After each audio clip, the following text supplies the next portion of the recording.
our new grad webinar. We call it Career Nights. Tonight, we are going over some advice for your first year as a new grad nurse.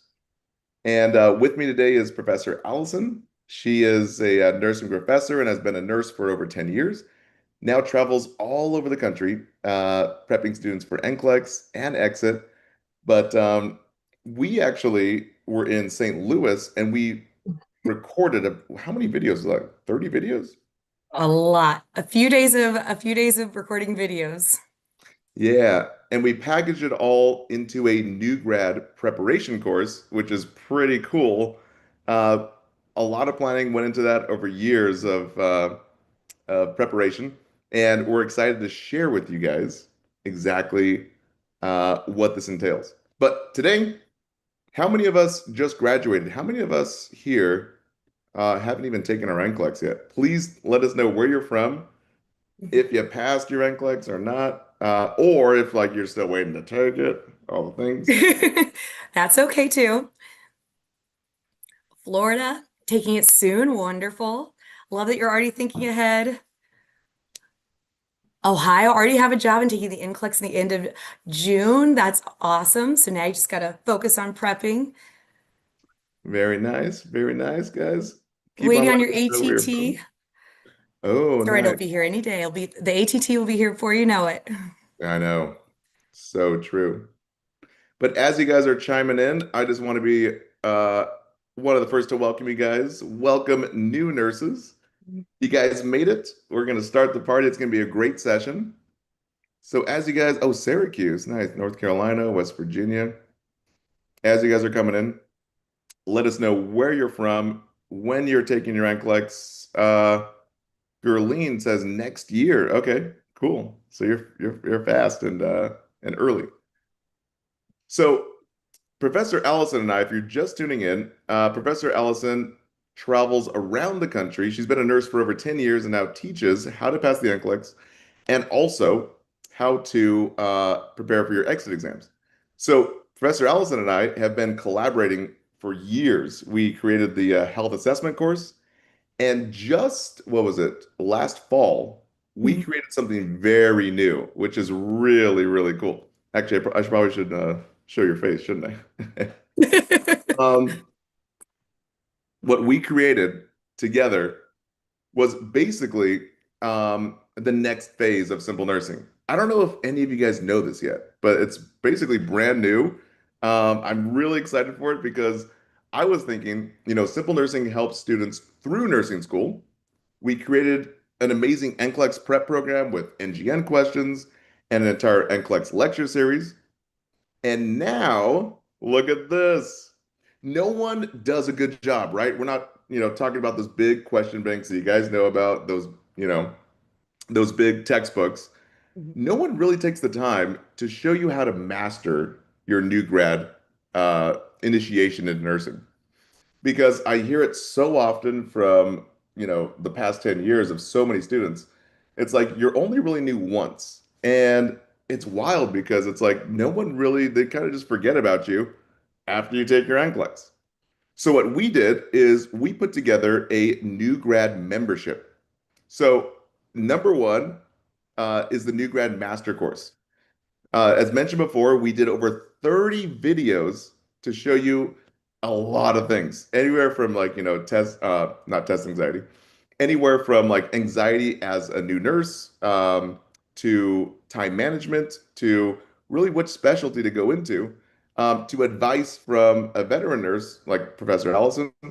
And also, we interviewed Nurse Laura, and she was a 1 year nurse, and just giving the perspective of both sides. So, oh man, I can't speak enough about this. Like one slide does not do it justice. And also, like we sat down with some hiring managers from around the nation. We're talking like, Cedars-Sinai, University of Maryland, also City of Hope. And we asked the hiring managers, what do you look for and what questions do you ask when you hire people? So from the interviewer side to the preceptor that's going to be precepting or onboarding you, we covered it all. So we're going to drop the link here, guys, and you guys can join this new grad membership. the best part about this is it also gives you CEUs. So as a nurse, once you have your license, pass the NCLEX, you need to have your CEUs. So the beauty of this, it's all wrapped up in one. Now, the last part here is we also offer skill refresher videos because I was just thinking, like, what would I really want to have if I was a new grad? And so many times, students would tell us, or new nurses would tell us, I have to go and watch your videos to remember how to do a Foley, remember how to do an IV. So what we did was we packaged up all the skills that you'll ever need and put it into bite-sized format with all the steps, which you guys have access to. Also, career guidance and exclusive Q&As with our webinars here. So if you guys didn't know, now you know our new grad membership just launched and we're excited. So I'm really excited. Oh wait, one more thing. If you guys do have any questions for us, really anything new grad, anything nursing related, please drop them into the Q&A chat. Try not to drop them into the what is it, the general chat, because we don't want to get lost. So there we go. All right. So what to expect for this session? So we're going to get real about the challenges of transitioning from nursing school to the real world practice. So many times, all the big question banks, they help you with the NCLEX, and then no one really helps you with your first year of nursing, which is really stressful and really challenging. Professor Allison, you started in med surg, right?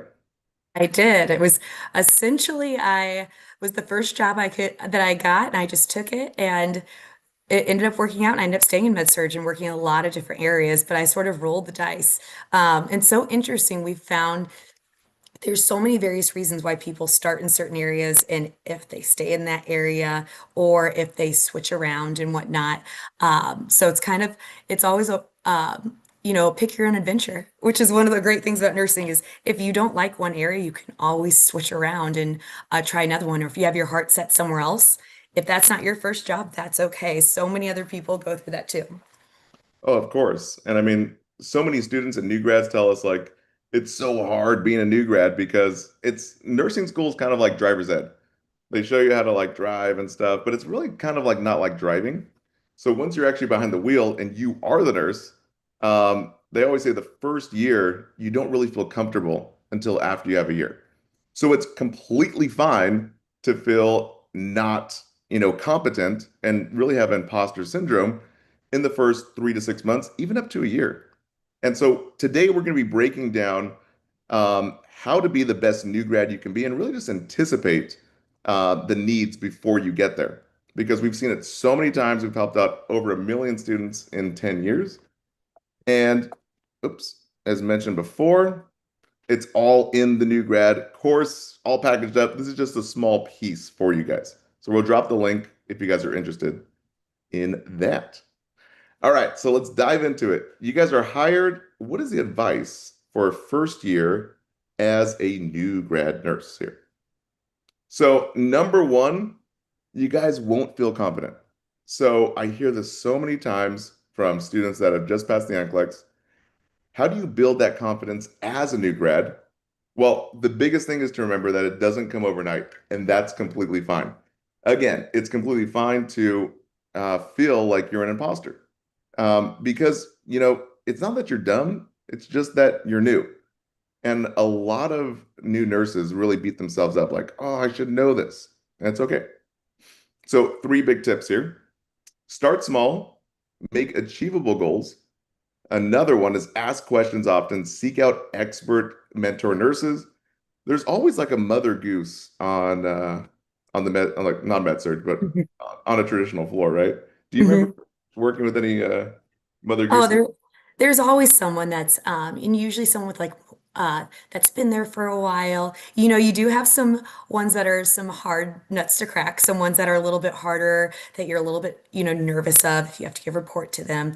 But find the mother goose, the one that's gonna be the person that you can go to that's a safe space to ask questions and will help you when you need it. But definitely find that mother goose or even find someone that is some type of a partnership or someone that you feel comfortable going to. Because the worst thing is being afraid to ask questions, and that can oftentimes slow you down. That can also make you second guess yourself. And so, especially again, you get to be new. It's the one time you get to be new. It's okay. So, taking that opportunity to not be afraid, no one expects you to know everything. And so, definitely not being afraid to ask those questions. Yeah, I mean, I think that's the biggest thing is that, when you're new, especially like when you're working with veteran nurses that have called that unit home for a number of years, Mhm. they're very protective. So one of the biggest things is always asking for help from a mentor nurse, and really seeking that out. What other tips do we got here?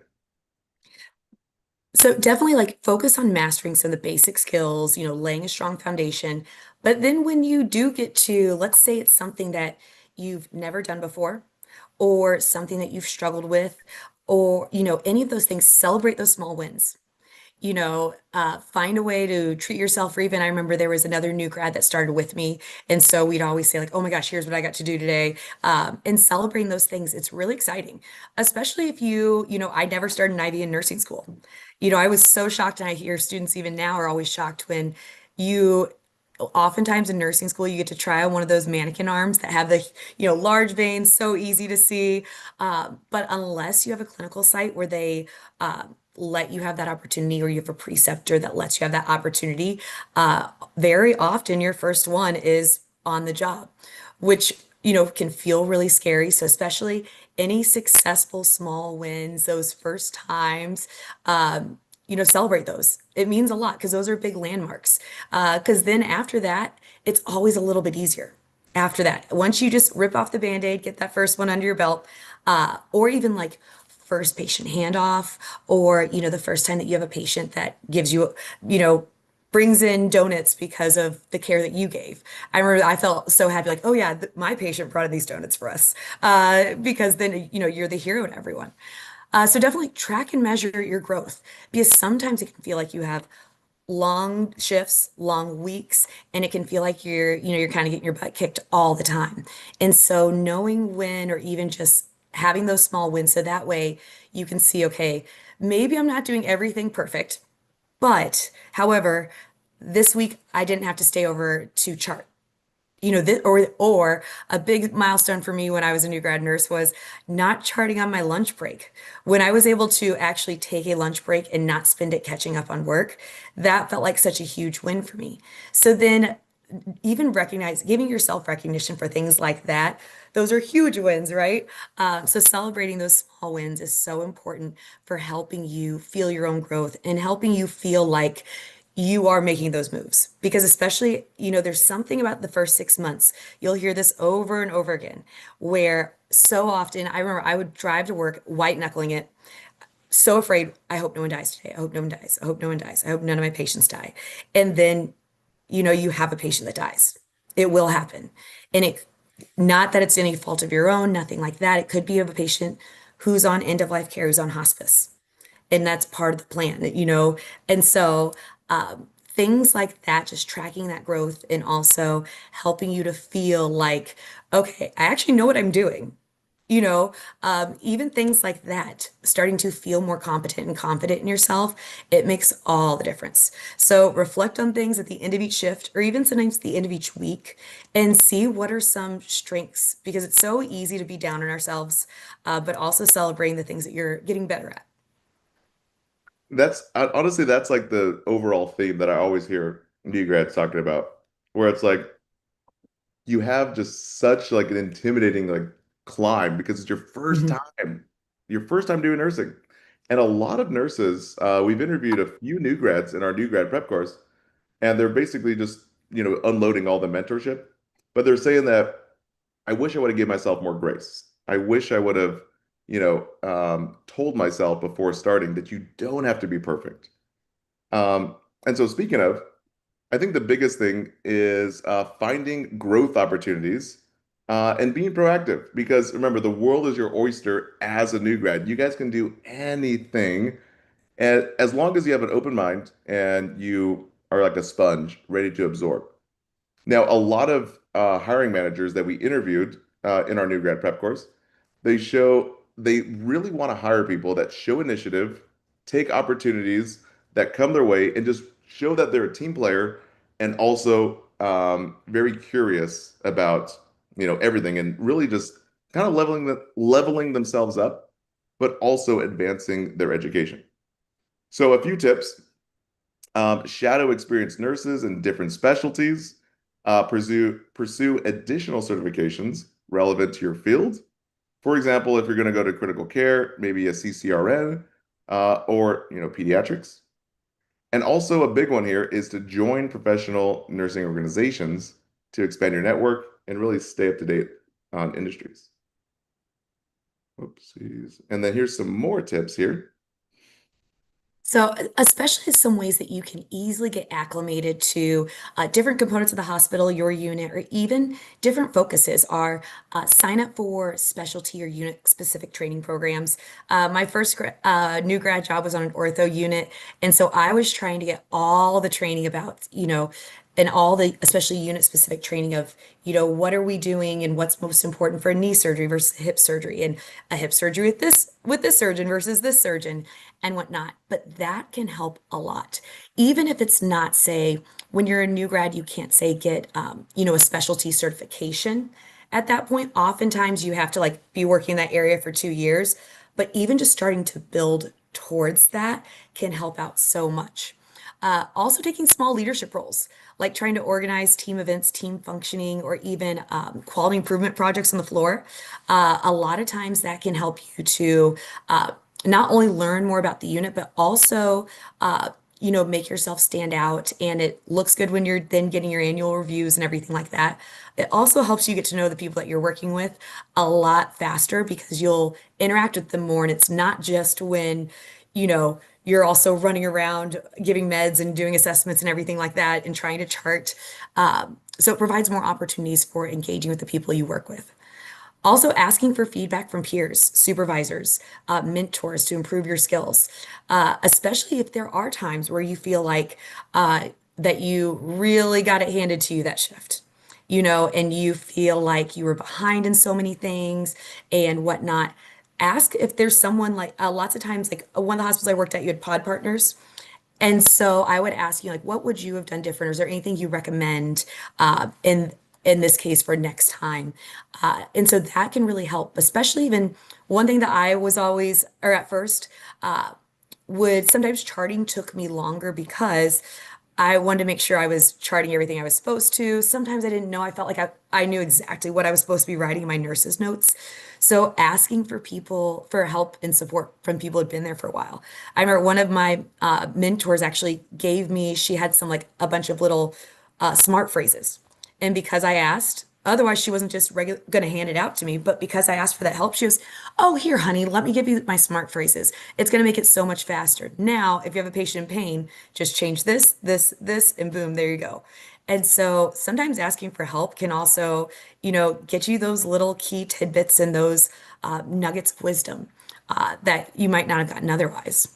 That's honestly like the hardest part for most new grads is asking for help. And again, Mhm. try to find that helpful nurse that is, you know, the teacher or the mother goose. But that's one of the biggest things that a lot of new grads were saying. Asking for help is it was a big struggle point for them. Then I saw a question, what are the smart phrases? So I feel like different hospital systems I've worked at, it kind of depends on what computer program using for charting. But sometimes for the notes, yeah, they're in the note system and you can save certain notes. Either sometimes they have standardized ones, some that you've personalized yourself. And it can be based on, what are some things that your population that you care for. Yeah, basically like a template. Thank you, Megan. Thank you for your help in the chat. I appreciate it. Essentially like a template where you can just edit out the things to personalize it to your patient. Exacto. Yeah, there's so many tips and tricks from experienced nurses and uh, so many things you're going to learn. So remember, don't feel like you have to be perfect. Just find opportunities for growth. That is, I think that was an overall theme for all the new grads we interviewed in our new grad prep course. Okay, number three is anchoring your career goals. So if you already know that you want to be a nurse practitioner or a CRNA or whatever it is, Mhm. here are some steps to help you achieve them. So number one, create a step-by-step plan to achieve your goals. I'm in love with ChatGPT right now, or AI in general, because you can literally tell it your entire goals and it'll help you build out an entire itinerary. So, for example, how many of us want to go a nurse practitioner route or CRNA route? Because you can literally ask ChatGPT, like, okay, what do you recommend? And can you research all the universities for me and Mhm. put an action plan together? It's amazing. Also, document your progress so you can see momentum when it feels like the process is taking forever. So many times we can get stuck on the journey of being a nurse that we forget that, you are a nurse and you're living your dreams and you're working as a nurse. And then, as mentioned before, seeking mentorships from leaders who have achieved your desired goal. Um, you know that old slogan, "Be like Mike." I feel like I you just, really liked that slogan. yeah, yeah, You really exactly. embraced it, didn't you? Yeah. I just feel like humans learn the best from seeing others and Mhm. also, being mentored. So Mhm. that's really big. So if you're a nurse practitioner or a CRNA, I would say start shadowing and see if that's something you really want to do. Cool. And another, even if you don't know exactly or you think you do, sometimes opportunities come up. That's one of the amazing things about nursing. Growing up, I never thought that I wanted, I was never someone growing up saying, I want to be a nurse when I grow up. And I never said I wanted to be a teacher when I grow up. And here I am both, and now I've been a faculty member for almost 10 years. And so sometimes opportunities just come out of the woodwork that you wouldn't have thought. So especially like networking with your colleagues who have shared interests, staying informed about different developments in whichever area you're in, or even, talking with sometimes when you float to other units, talking to those people. So it could be that you didn't know that was an area that would interest you, or you didn't know that thing was an option. In fact, the first time that someone put in my brain that I should apply to, be a professor was uh, I was working at a hospital, and one of our clinical instructors, we had a clinical group there, and she came up to me and she said, I see you have your master's. You're really great with the students. They love when they have a patient with you. They can't stop talking about how great you are with teaching them things. Have you ever thought about being a clinical instructor or being a professor? And the thought had never crossed my mind. And so there's so many opportunities that open themselves up, which is amazing. That's one of the great things about nursing. And so, because there's always new things and new opportunities to do. So also regularly look at and evaluate your goals. And it's okay if, again, this was never a goal of mine and then I ended up loving it and never looked back. So it's okay if you think that let's say I know people that the first day of nursing school, we hadn't even taken a course and said they wanted to be a CRNA. And then throughout, they thought, I don't think that's what I want anymore. Or I've even heard of people, starting a CRNA program and thinking this is not what I want anymore. And that's absolutely okay. The great thing about nursing is you can change your mind, and there's so many more. There are other opportunities that open themselves up. And if one thing isn't your thing, there's always opportunities for something else, uh, which again is one of the most incredible things. Oh, of course. And that's one of the biggest reasons I became a nurse, because I was supposed to become a physician assistant before. And I'm really grateful that I became a nurse because there's so much, like nursing is 80% of the hospital in terms of staffing. So it's a great area to be in and a lot of growth here. Okay, next is what to know about certifications. There's literally over dozens, I think like over 30 certifications. So as new grads, certifications provide you guys a chance to establish foundational skills and display that you're proactive in career development. So if you're finding it hard to get a job, remember, most hiring managers really want to see that you're proactive, you're taking a step to increase your education, and certifications do just that. So always start with foundational certs like BLS, ACLS, or PALS. Um, Most critical cares critical care settings are going to require ACLS, but anywhere you go in the hospital, definitely BLS and possibly PALS. Mhm. There's other entry-level certifications, like mentioned before, right there, ACLS, to really set you apart in your career. Oopsies. Oh, there we go. Okay, the next three tips. What managers and preceptors, huh? Yeah, so definitely asking, any of your managers, preceptors, what are some things that they recommend, or even sometimes just paying attention to what are other special or what are other like certifications that other people on your unit have. Like for example, again, the first unit I worked on, it was, an ortho specific one. Other times it can be just med surg specific, especially if there's other people that already have them. Then you can say, what resources do you have? Do you have any extra books left over from when you studied? So then they can also, again, help you as you progress and get their recommendations. Also, any professional organizations, oftentimes they have, so like ANA, NLN, oftentimes they'll have special resources and even like discounts on either study materials or the actual exams themselves. Also, a lot of hospitals reimburse a lot, and a lot of companies will reimburse if you pass the certification, you pass the exam. So, figure out also because sometimes it can be some out-of-pocket costs for study materials to pay for the exam and sit for it. Uh, but oftentimes, some hospitals will pay for you to do the actual exam, but I've also heard some will only reimburse if you pass. So definitely finding out those details so that way you can, benefit from a lot of those perks. And then, set realistic goals for yourself as a new grad. You have plenty of time to find a perfect fit. Don't rush yourself into, okay, well, I really want to get the certification. Let yourself feel comfortable and confident in what you're doing now. And, or if you, let's say it's not just because you're new, you really think this is not the area for me. I took this job for whatever reason I thought that it might be, and potentially maybe you're starting to realize it might not be right. And lots of times having open conversations with management about that, because maybe it is that they'll even try to facilitate you transferring to another unit. A lot of times hospitals do pay a bonus when you accept a job there. But part of it's that they want you to stay because it does cost a lot to orient. It costs much more to orient a new grad than it does someone with experience. But so if you've already started orienting, they might even, sometimes it feels like if you don't like that unit, you have to keep it hush hush from your, manager until you get that new job. But that's not always the case because they want you to be happy. And especially it helps the organization if they can find maybe another fit within the organization versus you leaving them altogether. Then they, get a little bit more bang for their buck, so to speak.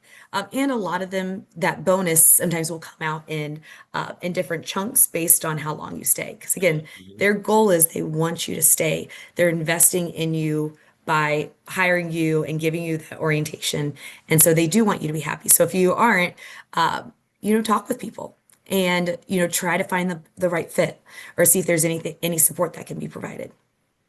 That's the biggest thing, support and communication. Because we're really just talking about like a people's, what am I saying? Like a people game, really. So, Hmm. especially when you're new, that's the biggest thing. They want to see that you're a go-getter, you want to Hmm. learn about everything, get certs, and just develop relationships.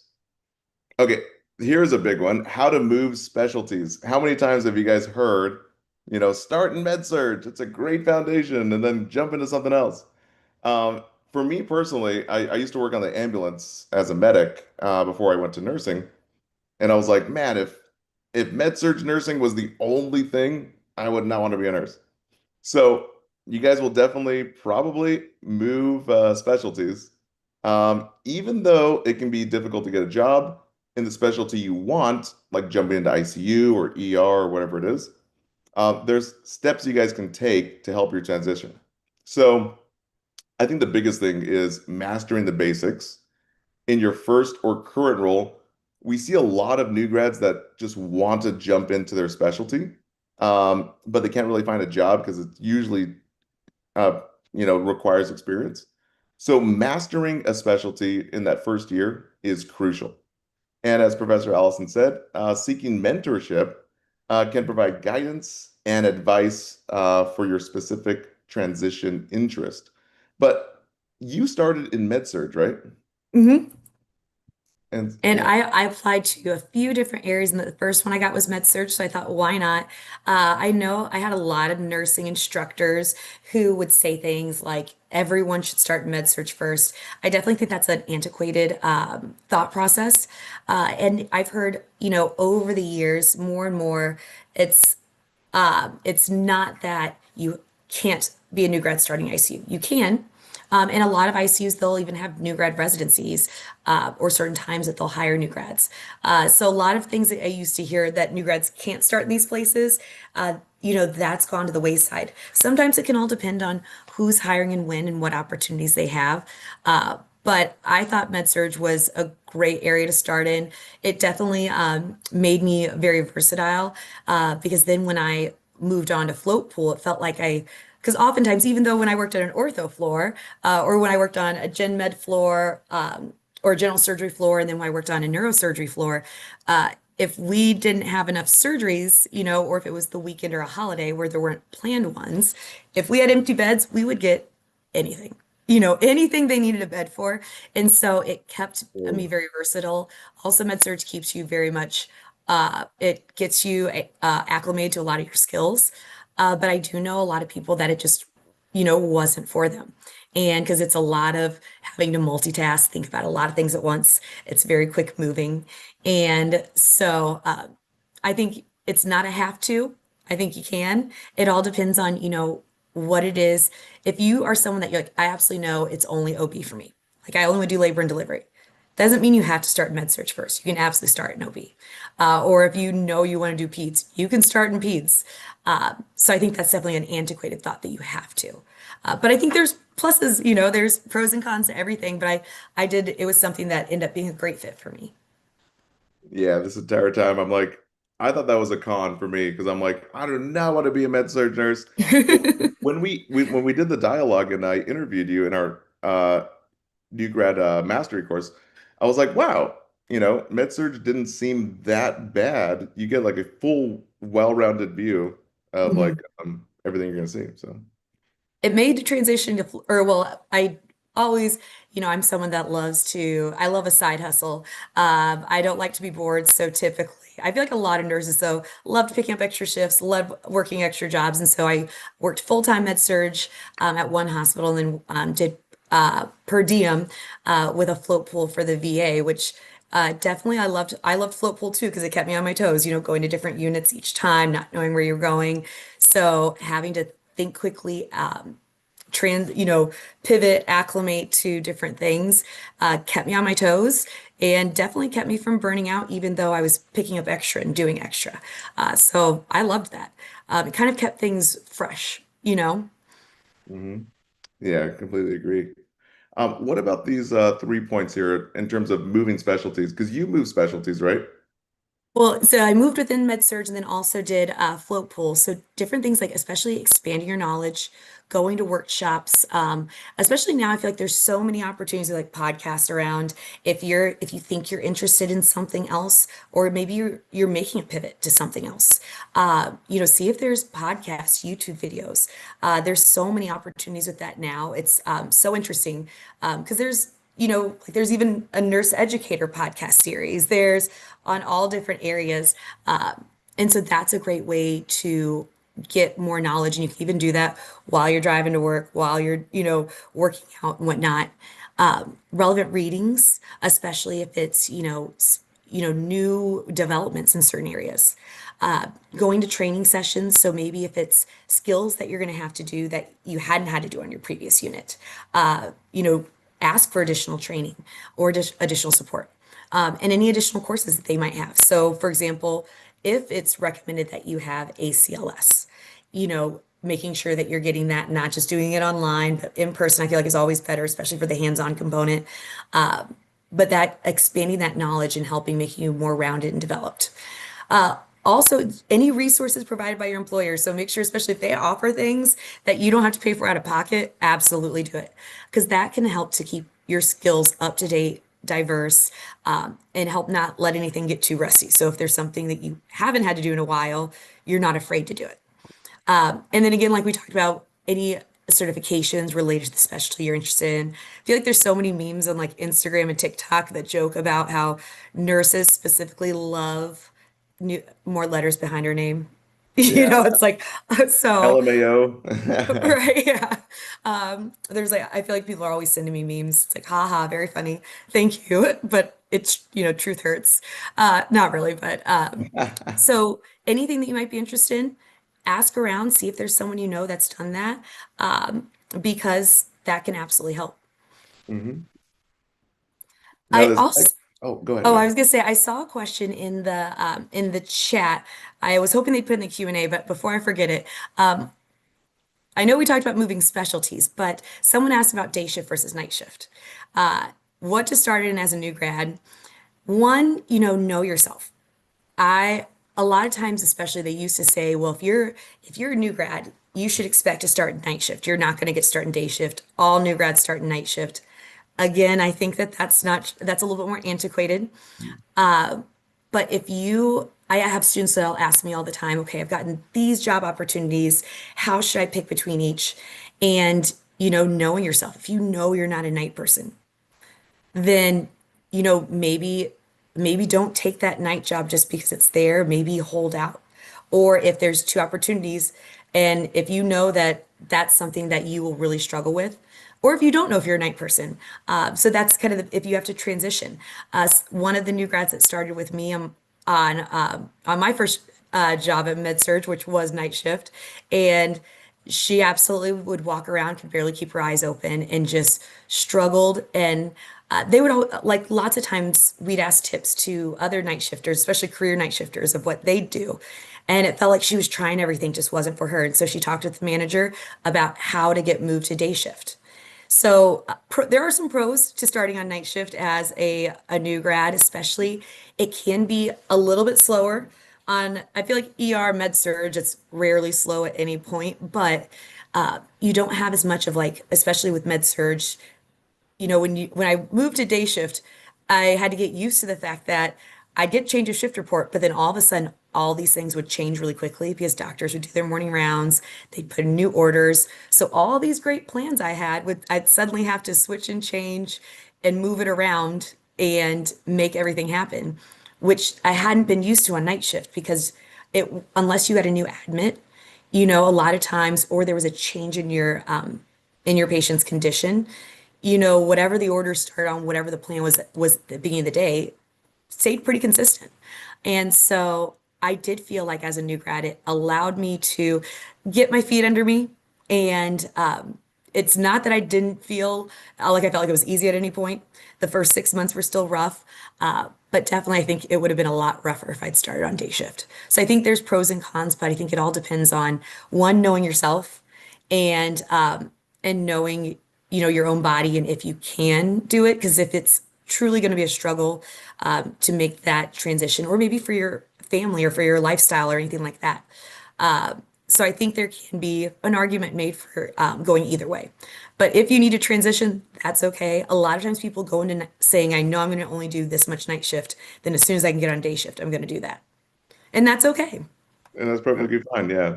The world is your oyster, right? So, Absolutely. yeah, do what's right for you. Now, speaking of what's right for you, um, not a lot of new grads go in thinking that they want to do nurse management, but if that's for you, let's just say let's say you manage a restaurant or I don't know, a bar or something. This might be right for you. It typically takes about 5 to 8 years, but good strategy and planning can speed up your progression. So the biggest thing is just like the theme that we're always talking about is gaining diverse clinical experience to develop that strong foundation in seeing all the parts of the hospital with skills, and that's what they mean by experience. Also pursuing further education. Right now, it's so simple to go from your RN, skip your bachelor's, and go straight master's. They have accelerated programs. I researched like seven of them, and I got it done in about a little less than 18 months for around like 15,000. So it's there. The only big thing that in terms of the acceleration is nurse practitioner and CRNA. They don't allow you to to do like, those kind of acceleration programs. But if you guys are looking into your master's degree, there's over like 15 different masters in nursing. I did mine in Mhm. nursing education, but it's really interesting, like informatics, um, there's management, there's leadership. There's a lot of masters out there. So, but yeah. So, and definitely if you think that you want to go into management, start little with doing things like, head a committee or initiate a committee. And it could even be something like, um, a birthday committee for whenever it's people's birthdays, how like deciding how to sell, maybe decorating their locker. It could be little things like that, or it could be quality improvement committees, or representing your unit on larger committees in the hospital. I did that in like my second year of nursing. I was on like a committee for the hospital, and so I would have to go to those meetings and then bring that back to my unit. And I really enjoyed that because it even got me to meet other people who worked on other units and hear about what were some, commonalities of issues they were having or what some things were that were different. Also working on quality improvement projects or serving as charge nurse. Uh, and especially that can help because I believe most hospital, I think every hospital, if you work as a charge nurse for that shift, you get a little bit of bump in pay uh, per hour for that shift that you are charged. That's I forgot about this. That's another bonus if you do work night shift. Night shift, you get a bump in pay per hour, which was nice starting out as a new grad. Helps you pay off some bills pretty quickly, just by working the same amount of hours a week, just a different time of day, and you get that little bit of extra, which is always nice. And also certifications like there's a nurse executive that can help to set you apart and really show that you're serious and that you really want to be go into management, not just because it sounds good, looks good, but because you want to do a great job, and that you have that leadership potential. Also, any nurse leader mentors to help give you insight as far as like how to, what path they took and what are their recommendations.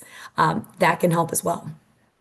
Oh man, like the mentorship alone, if you guys can find someone that is doing a career path that you want to do, oh man, hands down, I think that's the best type of learning.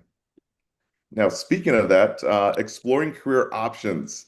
If you don't know what you want to do for your nursing career yet, it's completely normal.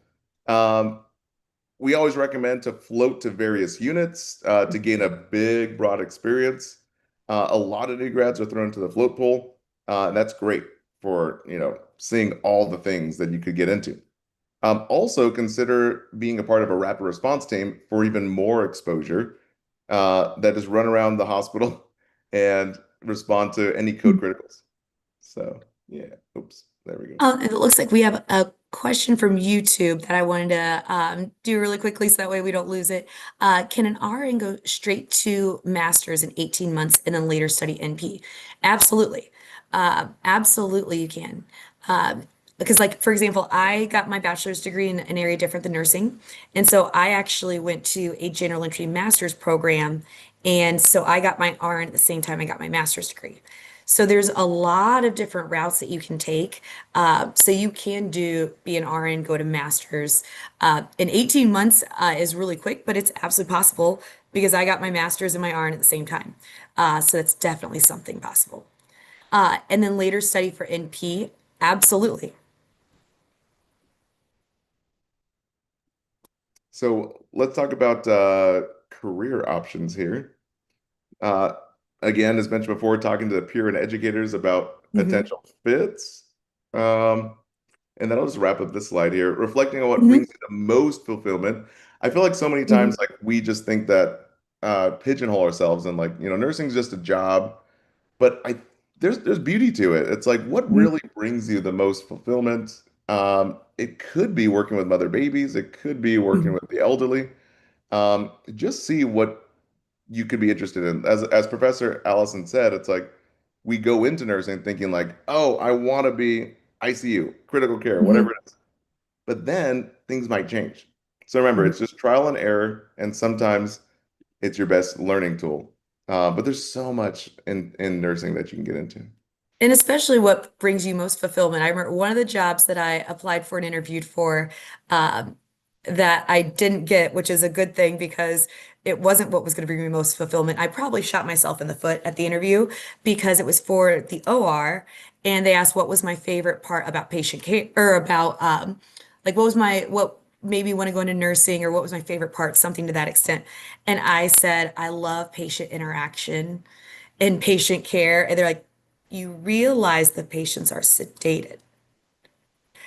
And I thought, oh, so that wouldn't have been a great fit because, I really meant that. I like, engagement, interaction. And so knowing what fulfills you, and that's okay. There's some people who that's their favorite part about OR is that they don't have to do that, so there's something for everybody. Exactly. That's so funny. You're like, oh, I love talking to patients. Everyone's tube. As soon as I said that, I started to realize, oh, wait. Whoopsies. So we have two more slides left, guys, and then open up if you have any questions, we're gonna do Q&A right after this. So drop in any questions you guys have. Um, okay, so building a community, especially your first year in nursing, it can be definitely challenging. You're only new once, remember that. Mhm. So finding a community makes all the difference here.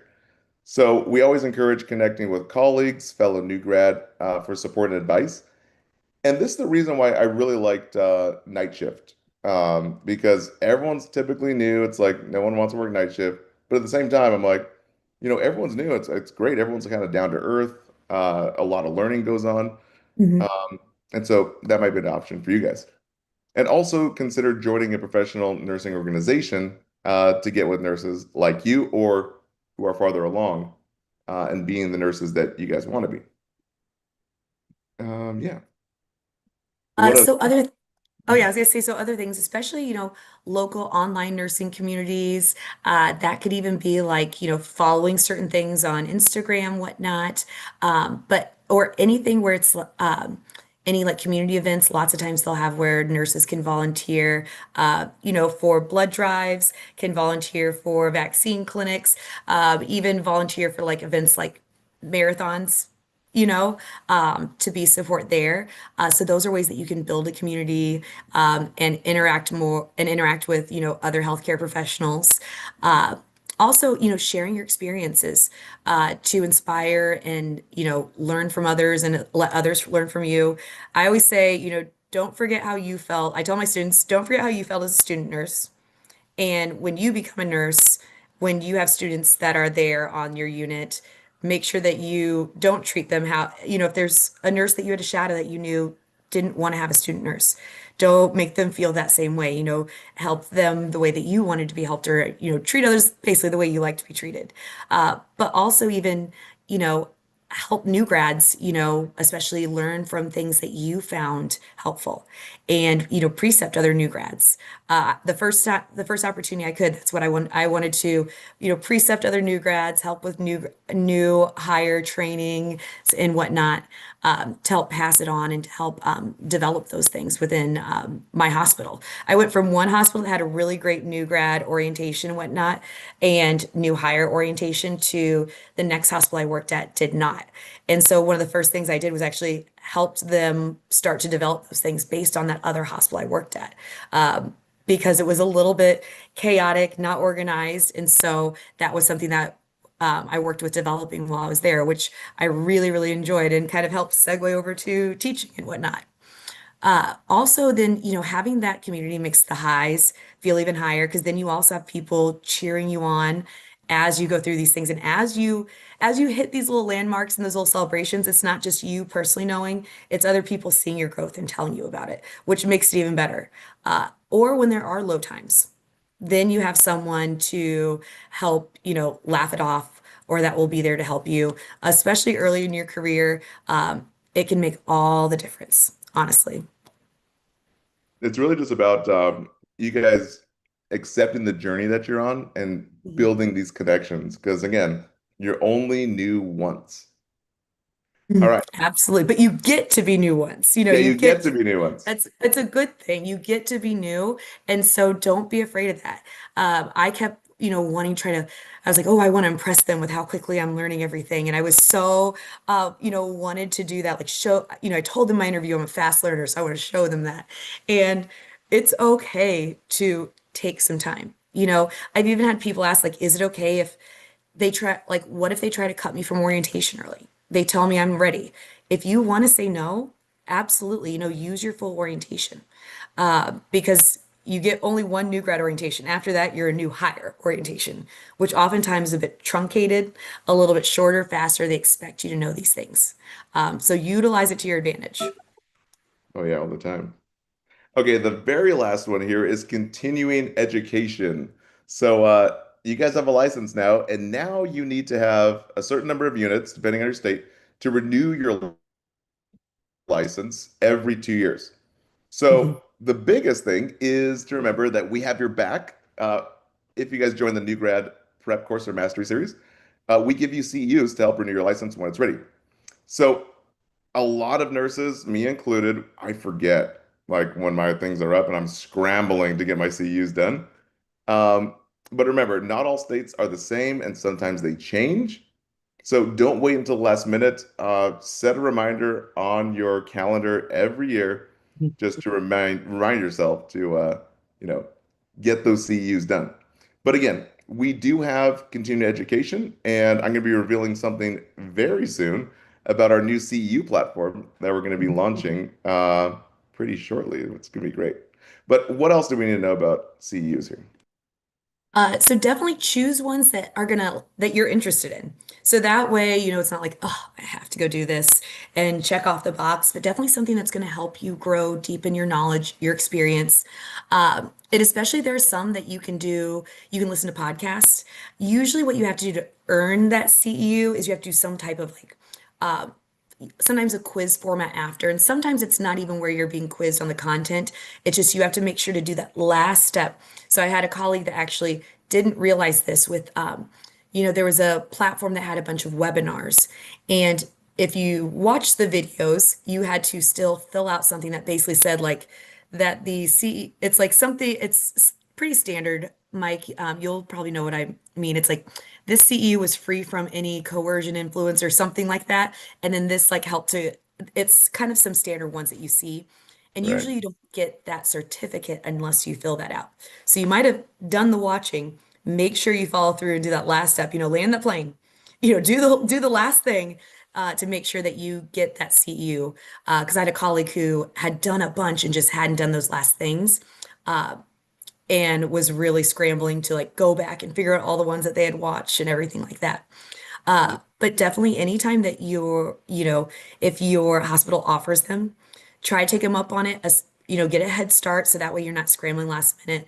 But I love that Elite Learning now has this platform where it's going to be offering that, and that you'll be able to get that CU library. It's going to make it so much easier.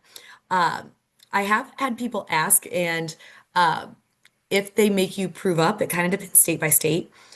One of my coworkers actually forgot to renew her nursing license. She didn't realize the date.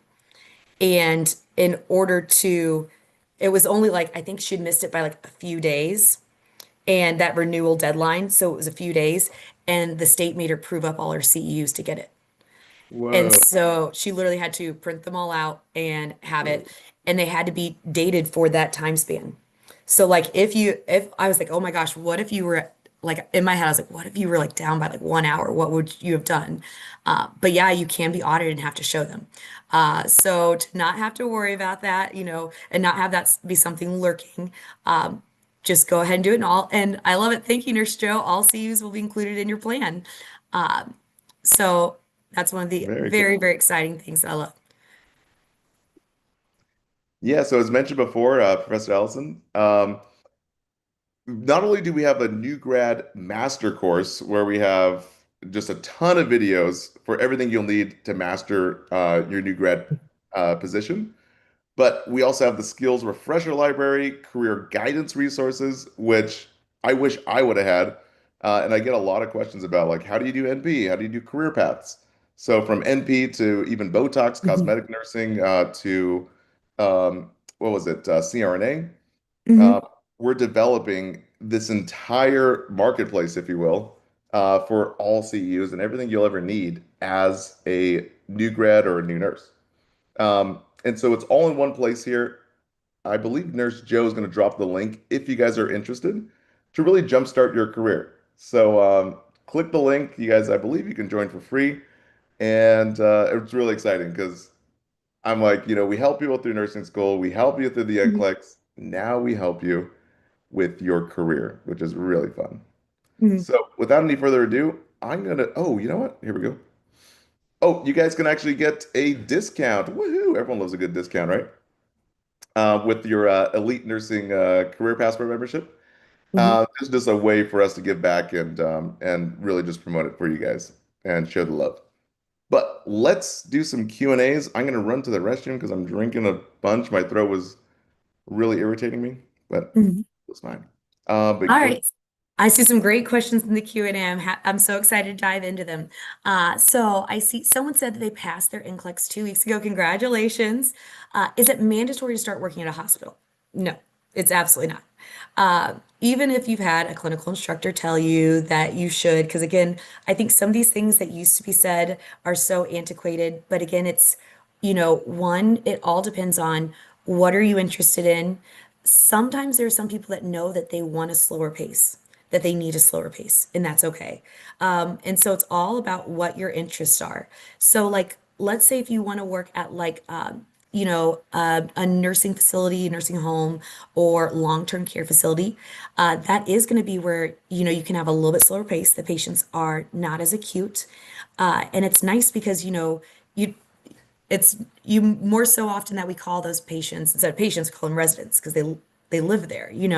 And so you do get to have that, more personalized and because it's the same patients all the time, so you get to develop those relationships. So that's something you're interested in. That's you can absolutely start there as well. You do often have more patients, a higher patient load than say if you were at a hospital where they're sicker. Also, other opportunities like you could work in home health, which is going to have where you're going to be traveling, going into people's homes, which gives you the opportunity to see what might be some risk factors and some things they might need to help support them living at home and not having to be in a hospital setting. Because that's to a lot of people, that's very valuable. So many people say they hate the hospitals, and or if their care is something that's long term and can be taken care of at home, then there's nurses who are great for helping to facilitate that, and that can help with people's, quality of life, especially. So you can go any which way. You do not have to start a hospital first. You do not have to start a med surge first. You do not have to start a night shift nurse. Oftentimes in we talked with a bunch of different people as far as people pick their first job for a variety of different reasons. Sometimes it's pay, sometimes it's location, sometimes it's because it's the first one they got offered and they need a job as fast as possible. All of that's okay. And it could be end up something you loving no matter what the reason is.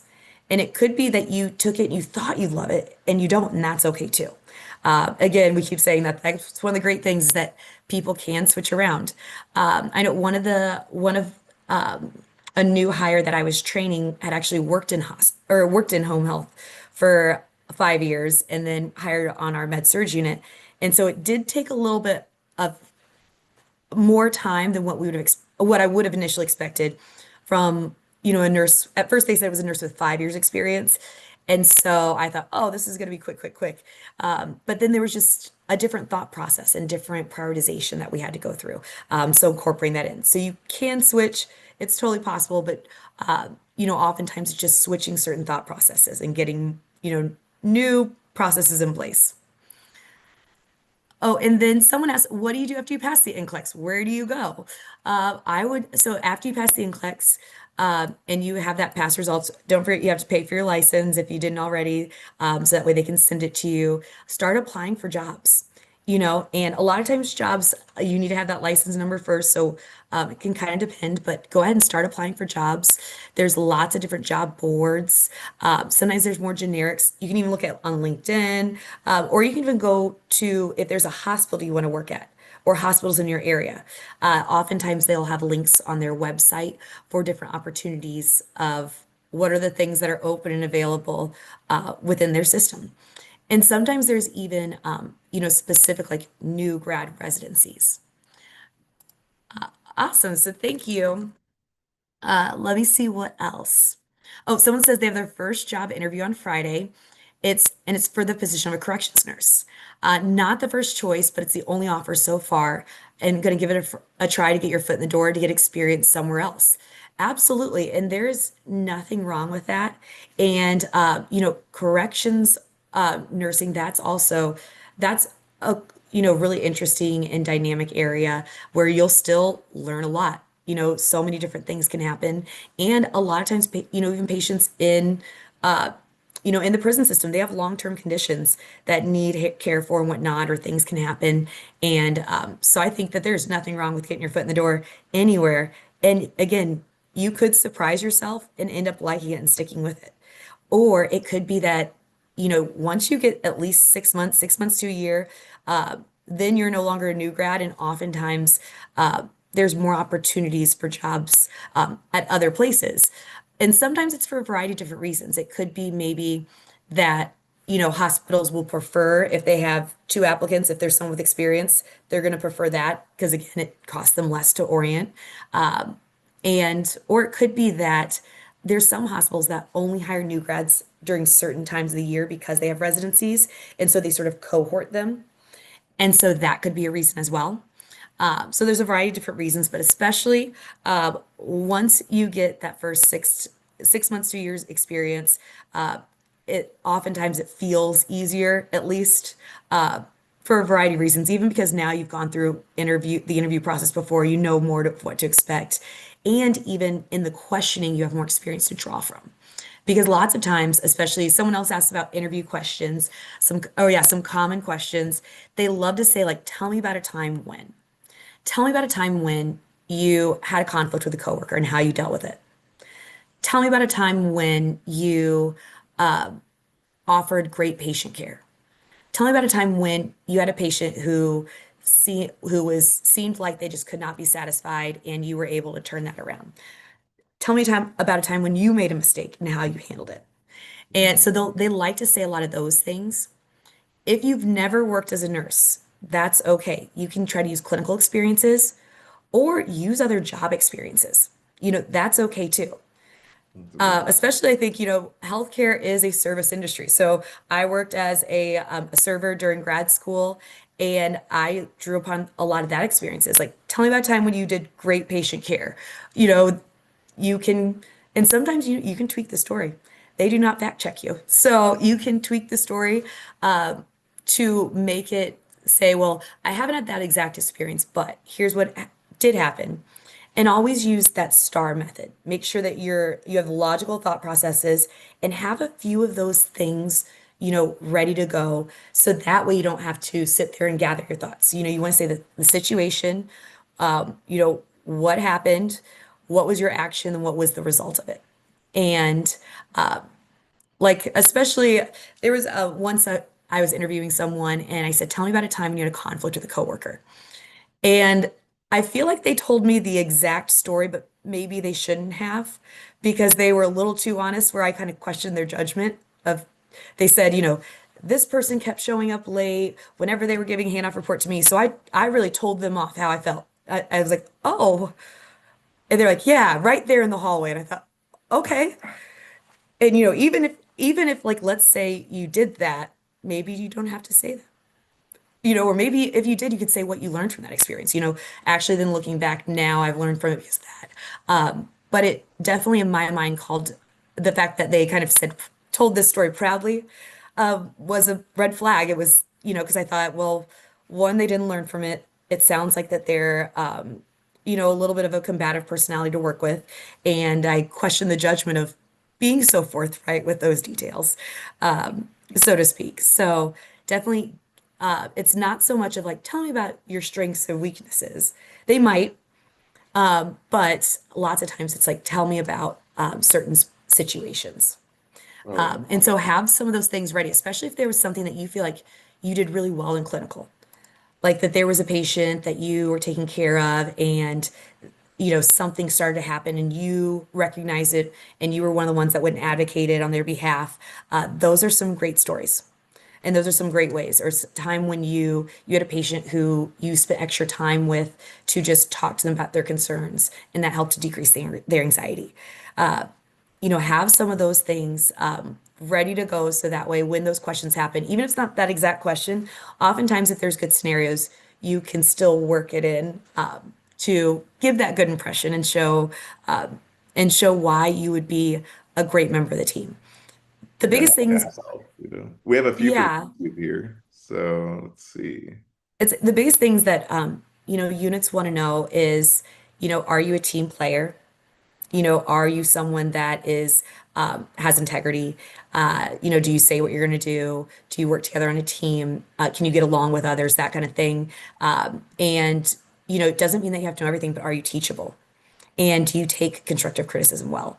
And so, making sure that you incorporate that and be teachable, and letting them know that, well, I know as a new grad, I'm not going to know everything, but I will absolutely come and ask questions if there's anything I need support with.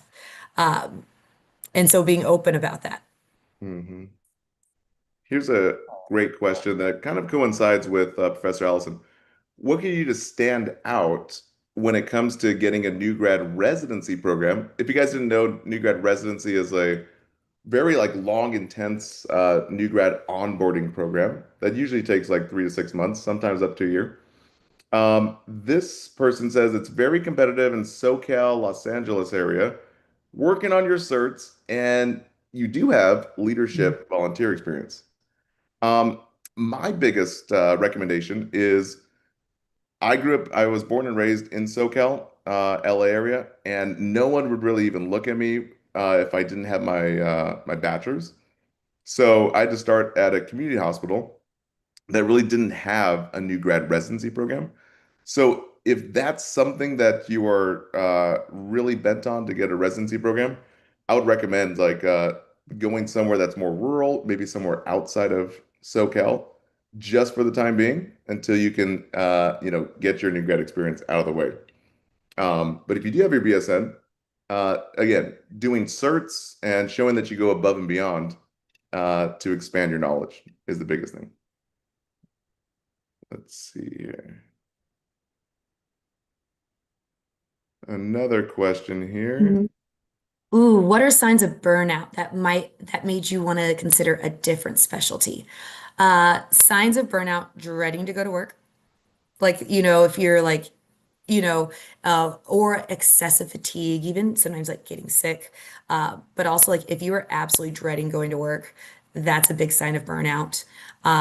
Or if you start to feel like that you aren't getting rest on your rest days, and or you feel like you're constantly thinking about work.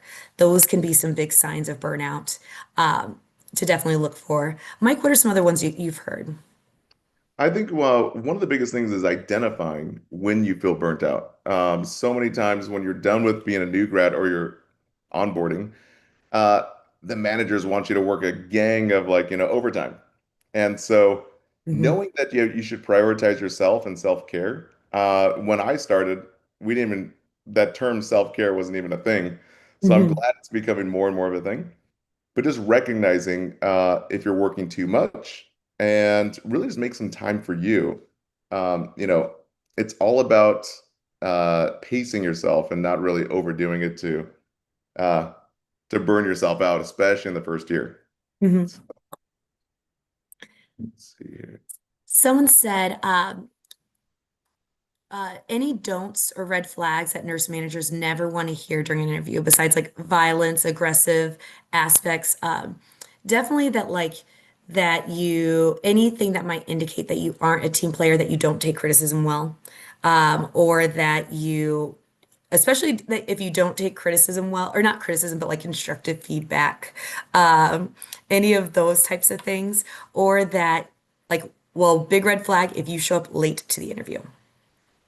If you show up late to the interview or, miss the interview, definitely I would show up early, not too aggressively early, but like plan extra time for it, figuring out parking, figure out where you go. And then if let's say like if you're more than 30 minutes early, I would, go grab a coffee and then, come back and, show up about at least 15 minutes early.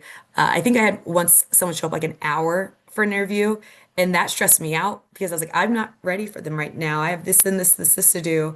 And, I was actually, working on the unit and there was no one to cover me. And so I felt bad. I was like, I'm sorry, but they're gonna have to wait for an hour. Uh, and I felt bad about that. But I appreciate that they were early, but definitely do not be late to the interview. Make sure that you show up, professional in the interview. Look up what their hospital policies are as far as like appearance. If they don't want you to have like long nails, don't show up with long nails. Make sure that you look professional, appropriate. You know, Hygiene, all that kind of stuff. Make sure your cell phone's off during the interview. Uh, and even, I would take your watch off. If your watch, when it buzzes, distracts you in any way, you want to be dialed in. Also, have questions ready for them. They always like to have at least 1 to 2 questions. Things that I usually would ask would be things, or the questions I would always have like in my back pocket were, what is your staff turnover rate? Do you have a lot of staff that have been here for a while? I think that's a great question.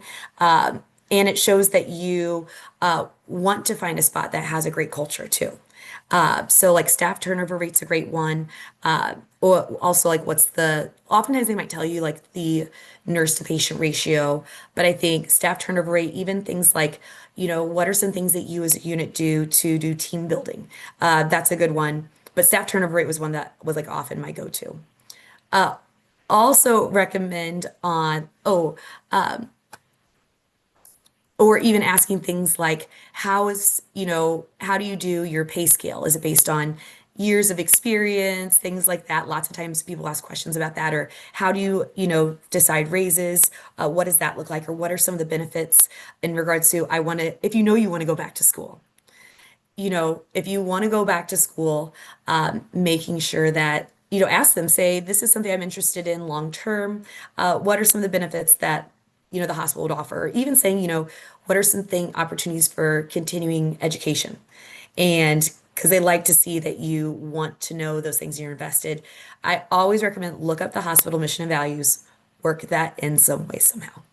So if they're very much into community service and community engagement, then work that in there. If they are into, if it's a teaching hospital, hit on that. So know things about that hospital. So that way it looks like you don't just want any job. You want this job with them. So kind of, fluff them a little bit, flatter them. This is what I really love about this, and this is why I'm really interested here. So that way even if it is the case that this is the only opportunity you have, it looks as if you know why you want to go in there and whatnot. Even The if you're dream faking it till you job. make it, that's Yeah. okay. And always like look up the especially at what is it? Um nonprofit hospitals, like look Hmm. at the mission statement, look at the core values. Hmm. Look at, at why they do what they do. If it's Catholic or, faith-based organization, that's a big one. Ooh, Mike, this is a question for you. How should a male dress for the interview? Suit, jacket, and tie, or just slacks, button-up collared shirt? Always dress to impress. I made the mistake of showing up in scrubs and they're like, "You didn't dress to impress?" I was like, "Oh, I thought it was, kosher to be dressed in scrubs." So always, dressed to the nines for any I would interview. also say be prepared to walk. They're going to probably give you a tour of the unit. So once I was interviewing someone and uh, although loved the heels, they were great. They looked stunning, but I was, definitely they might have been new because she was having a hard time like walking in them and whatnot. So be prepared to walk because oftentimes they might show you the whole hospital, or maybe you might have to walk from the parking lot. So I'd say, wear professional, comfortable shoes that you can walk in for, males and females and whatnot. But definitely, I love Nurse Joe said in the chat, look the part, dress to impress. And definitely, I would say like scrubs, even though, that's what we wear to work, show that, you're trying to, impress. Well, they'll get to see you if you get the job, they'll see you in scrubs all the time. But yeah, so that's a great question. Oh, in order to work in OB, or what certifications do you need? Any extra coursework uh, for OB wards? I'm not fully certain. I believe I want to say that maybe it would be potentially like any peds things, because especially if you're working mother baby, it might even be there might be some hospitals that, especially if it's a high risk pregnancy and whatnot, might maybe ACLS. But I would say most likely you'd have to get certain PED certifications like PALS and whatnot in the event you'd have to do life-saving measures on a baby. Hmm. Those are gonna be the main ones that I know of off the top of my head. Yeah.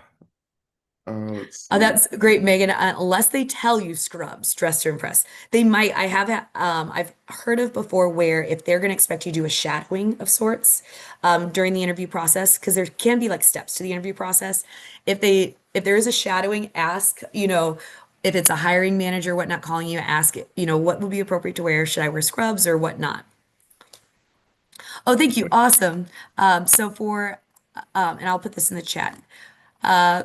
So things for OB specifically. Thank you, Nurse Joe. You are the best. It's Yes, going to be PALS, baby heart monitoring certification, ACLS, and NRP. So I'll type that in the chat as well. NRP. Yeah. All right. One of the last questions here. Would receiving a casual RPN offer, I'm not sure what an RPN means, from a hospital with a Oh, future I start think date. probably PRN, like per diem. Oh, got it. But not beginning work, would that disqualify someone, a new grad, NGG, new grad eligibility? Um, Meaning someone waiting for a response to interview they recently went to. I don't believe that you can start mm-mm. as per diem as a new grad. I think you have to get your basics down first before hospitals will hire you for that per diem. It if I could see a situation like let's say if you've worked there as a CNA already and so they know you, they might say, until you get your full-time job, if you want to work here per diem, work here PRN. I think you could potentially do that because I don't think it's technically like it wouldn't disqualify you from like new grad orientation or anything like that if you'd worked per diem somewhere, especially if, you're a new grad on something that isn't an LTAC. Yeah, So great question. very cool, guys. Oh, so to apply for an IC residency as a new grad, which certification do you need to boost your resume? I would definitely say ACLS for sure. Uh, that would be a big one. Yeah, definitely. It seems like everyone is requiring that now. hmm I know even when I worked for a travel agency, um, for float pool for a travel agency, they required ACLS. Oh yeah. Oh yeah. A lot. Cool. Let's see if we have any. All right, let's see. Hey, Navjot passed their NCLEX RN exam recently. Nice. Congratulations. Our videos and program really helped you. Awesome. And now we are planning to help you in your career. As a new grad, you guys can join for a discount today. And just keep on the lookout that we are building more and more to make an entire marketplace for you for literally everything you'll need in your career, from transferring units to all of the certifications to even CEUs. So keep on the lookout. Someone Uh, asked, oh, as I say, someone asked if you have an upcoming burn ICU interview, would ACLS be good? Absolutely. Even if like you haven't started it yet or haven't completed it, like let's say your interview's in 2 days, you could say that I've registered for it and so I already intend to take it. That shows initiative. And, here's the date that I'm going to take it. Things like that. It shows that you're really serious about it. And that again, shows that you've already taken that step. Oh, someone asked earlier in the chat, I don't believe I saw it go through the Q&A, but if being a wound care nurse is a good one. Absolutely. Especially, there's in any hospital that has a spinal cord injury unit, the wound care nurses are fantastic, are, so valuable, so needed, and or any oftentimes like LTACs, the long-term acute care facilities, especially because oftentimes they're very spread thin. And so wound care nurses are so, so needed. And I know there's a lot of people that can't stomach wound care. So if you oh, can, absolutely, that's valuable. oh yeah. Oh, from Oh, you too. Do you think my LPN experience on a resume would help me out as a new grad RN? Absolutely. Absolutely. Any experience as an LP and LVN, 100%, because that's relevant. It's nursing care. You know, you're a nurse. So it shows, and it shows that you then went and got that, got more education. And so, 100%, you're going to have so much experience to draw from and be such a great member of the team because you have that experience. So that's awesome. Absolutely. And, let's see. I'm trying to see if there's I'm scrolling through in the Q&A if or in the chat. If there was anything I missed in the chat before, if you want to pop it in the Q&A, if there was any questions not answered, feel free to pop it in now. Since we do have some extra a little bit of extra time. Ooh, there's a question I see in the Q&A. I'm gonna wait for Mike to come back to answer that one. Uh, let's see. So then another one, trying to scroll through.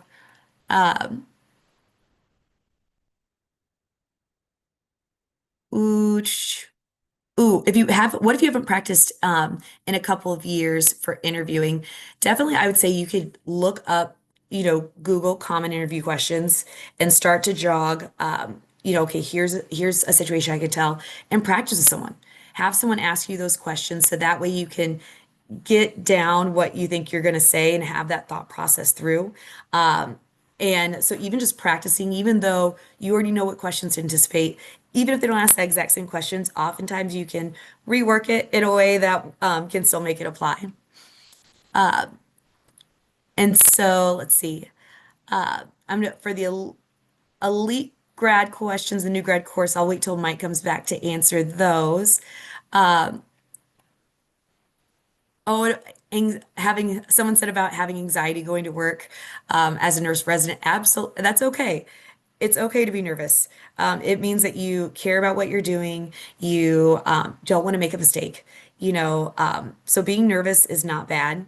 Uh, you're gonna learn so much. I feel like the learning threshold when you're first starting feels like every day. It's like my brain would feel like it was gonna explode from all the things I was learning and trying to remember and remember what to do and what to do when. So it's totally nervous to have anxiety, and especially if you feel like but anxiety, it's always about keeping it to a dull roar, you know, making sure that it doesn't affect you in a negative way or cause you to get burnout or cause you to get too overwhelmed. I always say in our other webinar, boats don't sink because there's water around them. Boats sink if they let water in. So it's okay to be nervous and to do it nervous. It's just like keeping it at that dull roar where it doesn't cause, it doesn't affect your work quality and whatnot because you're so anxious. But everyone's been there, so even talking with other people can always help. Ooh, so someone said if you're interviewing for a med surg position and you want to end up in the ICU, how would you answer what is your five goal question? It's okay to say that, I think I might be I'm doing this because I want to get a knowledge base and a skill base down. And, potentially I've thought about maybe at some point down the road, working in an ICU, but use it to say also why you want med surge. So one of the things I value about a med surge position is that, that you do learn time management skills, that you see a variety of things, and that you can get brushed up on your skills and get those down pat. So you can still use it. So it's not like you're already planning on your exit strategy. They don't see it that way, but they see it as, you having goals and aspirations, which is a good thing. Everyone's used to the fact that not everyone stays in the same unit for 20 years. There are some, but, you know, that's not everybody. So that's okay. Yeah. The veteran nurses that have been there forever. I've worked with a few of those. Oh, I just saw a lot of YouTube questions. Okay, so I was scrolling through to try to catch up. Okay, so what if what how do you get into labor and delivery or NICU as a new grad? Honestly, apply. Look for openings, apply. Uh, and if you don't hear back, that's okay. Keep reapplying. Again, sometimes there's some hospitals that only take new grads at certain times, especially if they have residency programs. So just keep applying. Apply to a variety of places, even if it's not the exact hospital that you want first. Maybe if it's a little bit more of a drive, but you're willing to do that for 6 months to get that experience, because then you'll more easily get that a new grad job, maybe at a hospital that you want to be at longer term. Hmm. And then another question from YouTube. I have an offer for ICU and med surge, but not sure where to go as a new grad. Any advice? I would say I get this question all the time. A lot of times my students, after they pass NCLEX, they'll call me to tell me about the job offers they have, and then they'll say, okay, can I get your opinion? And so I get this question a lot. I usually say, make a pros and cons list and it can be, okay, what's the pay for each? What's the shift? Is it a shift? Is it night shift, day shift? Which one do you prefer? Are they at the same hospital? If it's at different hospitals, you know, which hospital do you prefer long term? What's the transportation like? So going through some of those things, or even, or which one, and if it's like, let's say it's at same pay, same hospital, same shift, if everything's the same, then that's awesome that you have two opportunities, and go with the one that your heart feels drawn to. I see a great question from Tiffany Wynn. Any advice for new grads when interacting with possibly mean veteran nurses? My Mhm. biggest recommendation is to bring something tasty for the entire staff because you want to make a first good impression.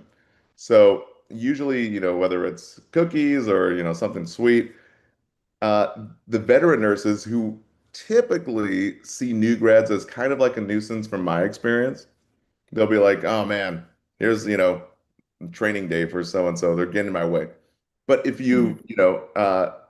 extend the olive branch and really give them give the entire unit something to eat, everyone's gonna be like, you know what? Who brought this? Oh, it's the new person. And then you'll start getting these little brownie points, I think. Other things I would say is, well, one, try to be as nice as possible. My mom always says you catch more flies with honey than you do with vinegar. So even if they're not being nice to you, try to still kill them with kindness as much as possible. Mhm. And lots of times it's, show them that you're a hard worker, and uh, and sometimes even flattery goes a long way. There was one that was like a real tough cookie on my floor. And at first I was scared of her. And then I would start to go and be like, you know, I really value your opinion. If you have a second, I'd say like, if you have a second, I'd really like your opinion on this, just because I know you've been here for so long and I value your opinions and stuff like that. And slowly, the ice started to melt. So sometimes even going to them for their opinion or their advisement, making sure that, especially if there's someone that you feel like you're always bugging them. But so asking like if you have a second, or if not, if there's a time later, anything like that can go a long way. And especially food and caffeine. Caffeine, find out their favorite coffee, and say, hey, if they're working that shift, I happen to get this extra. Do you like this by chance? So Yep, the that's fastest another. way to your heart. Oh, how to handle a preceptor is mean to new grads. That I always a fan, like, you should always pick preceptors who want to train new grads, who like to teach, who are patient. You know, because you definitely don't want new grads to be afraid to ask their preceptor questions and whatnot. So how to handle a preceptor's mean. Try to also, again, show that you'll take constructive feedback. Ask like, oh, is there anything that you recommend? Ask for their opinion. Try, show them you're a hard worker, because lots of times, a lot of people, once they see that you're a hard worker and you're a team player, especially, that goes so far. Even doing things like answering someone's call light for them. Little things, not showing that you're just trying to do your job only and that you're only out for getting your stuff done, but being a team player can help out so much. But again, caffeine, bribe with treats, that can help. And if it's bad enough, to talk to a manager, because maybe the manager doesn't know that they're not a great preceptor. And try to be, come about it in a professional way. And so first, try to, and if anything, try to address it with them and see like, is there anything that I'm doing that you think that that I could improve at because maybe it's something that you're doing that's getting under their skin. You have no idea. But try to address it with them and try to handle it first on a one-to-one level. And then, if it's someone that probably shouldn't be a preceptor and, overall, then maybe it might be something you have to escalate to the manager. Yeah, don't be afraid to escalate for sure. All right, guys, that wraps up. We're at the rounding out the final here. Is there anything else or? I'm answering one. Someone asked, do you get to pick who your preceptor will be? It depends on the hospital. I think most of the time they do assign it, but I think it can depend. Like I could see situations like let's say if you already worked in that floor and you're getting hired on as a CNA, now you're getting hired on as R, and they might let you pick. So it can depend. Definitely. Oh, and then someone says that they've been working as a nurse in Japan, planning to take the NCLEX this year. They've been working as for 9 years, and taking care of mostly elder care nursing homes. Absolutely, absolutely. Yeah, of course. And so thank you guys. We're wrapping it up here, the end of the webinar. So again, Simple Nursing helps you through nursing school, through your NCLEX, and it's just natural that we would help you with your new grad, as being a new grad, which I believe is probably the most difficult thing, being, after the NCLEX. So remember, you guys can click the link right here. We have a special discount for you guys for our new grad membership. Of course, you get CEUs, you get skills, you get all the things. Mhm. And thank you so much for being here. And we have a lot of new exciting things coming up in the future. So stay Thanks, tuned, guys. Have a great night. guys. Appreciate you. Thank you. All right.